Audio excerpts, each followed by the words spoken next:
Hello guys, welcome to our channel cooking for fun. ఈరోజు vegetable biryani ఎలా చేసుకోవాలో చూద్దాము. ముందుగా స్టవ్ మీద ప్యాన్ పెట్టుకొని 2 టేబుల్ స్పూన్ నూనె, 1 టేబుల్ స్పూన్ నెయ్యి వేసుకొని అందులో చెక్క, లవంగాలు వేసుకున్నాను.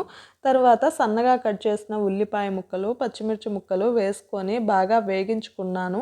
తర్వాత 1 టేబుల్ స్పూన్ అల్లం వెల్లుల్లి పేస్ట్ వేసుకొని పచ్చివాసన పోయేదాకా వేగించుకున్నాక అందులో కొత్తిమీర, పుదీనా వేసుకున్నాను. తర్వాత బంగాళాదుంప ముక్కలు, క్యారెట్ ముక్కలు, బీన్స్, పచ్చి బఠానీలు, కొంచెం పసుపు, సాల్ట్, గరం మసాలా వేసుకున్నాను.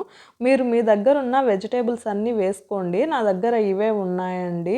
తరువాత 2 నిమిషాల పాటు ఆయిల్లోనే మగ్గించుకున్నాను వెజిటేబుల్స్ అన్నీ. తరువాత నేను తీసుకున్న బియ్యంకి సరిపడా ఎసురు వేసుకున్నానండి. మీరు బిర్యానీలకి ఎలా కొలిచి వేసుకుంటారో ఎసురు అలానే వేసుకోండి. టేస్ట్ అయితే చాలా బాగా వచ్చిందండి. మీరు ఒకసారి ట్రై చేయండి. నా వీడియో మీకు నచ్చితే లైక్ చేసి, షేర్ చేసి, సబ్స్క్రైబ్ చేయండి.